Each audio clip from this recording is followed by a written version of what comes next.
ever wondered how we're able to look out at the wonderful world around us? Well, the way we see relies on our eyes picking up reflections of light bouncing off objects. With no light, there'll be nothing to see. Let's discuss reflection in detail. If a ray of light is incident on a shiny surface like a mirror, it bounces back into the same medium. The phenomenon of bouncing back of light into the same medium after falling on a surface is called the reflection of light. When light rays reflected from different objects enter our eyes, we are able to see them. Let us now understand the laws of reflection. Fix a sheet of paper on a drawing board with the help of pins. Draw a line MM1 on the sheet of paper.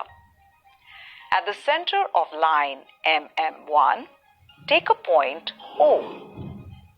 Draw a normal ON to line MM1 at point O. Now, draw an incident ray AO, making an angle to ON. Now, with the help of a stand, place vertically a smooth plane mirror on the line MM1. Fix two pins P and Q upright on the ray AO. Observe the images P1, Q1 of P and Q from the other side of the normal in such a way that both of them lie on the same line. Now, fix pins R and S on the board in such a manner that P1, Q1, R and S are all seen in one straight line. Encircle the position of pins R and S with a pencil. Remove all the pins and the plane mirror from the board. Draw a line joining the points R and S. Extend it to line MM1 in such a manner that it meets at point O. Now ray OS is the reflected ray.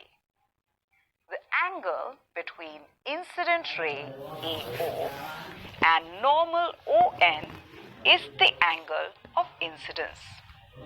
The angle between the reflected ray OS and normal ON is the angle of reflection.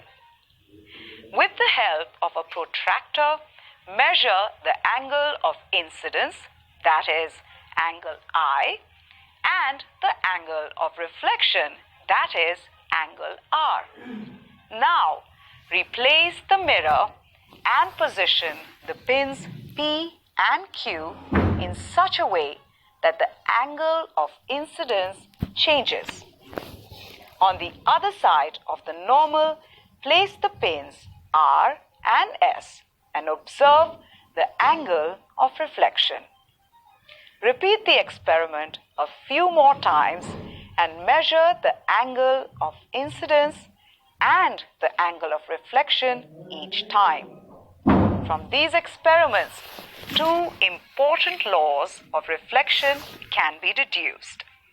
The angle of incidence is always equal to the angle of reflection. Incident ray, reflected ray, and the normal drawn at the point of incidence are coplanar. That is, they lie in the same plane. Note that the incident ray and the reflected ray are on the opposite sides of the normal or the perpendicular at the point of incidence. Application of reflection of light. The understanding of laws of reflection has enabled us in designing instruments like a periscope. It employs the phenomenon of reflection of light to raise the line of sight. To summarize, when a beam of light is incident on a surface, a part of this light beam bounces back into the same medium. This phenomenon is called reflection of light. Laws of reflection can be stated as 1. The angle of incidence is always equal to the angle of reflection. 2. The incident ray, reflected ray, and the normal drawn at the point of incidence are coplanar. That is, they lie in the same plane.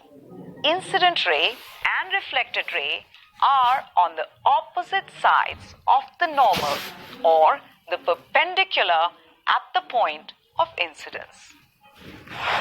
There are all sorts of fun things to do with the reflection of light now that you know the laws of reflection. Reflection of light is used to make periscopes, kaleidoscopes, or multiple reflections of the same object.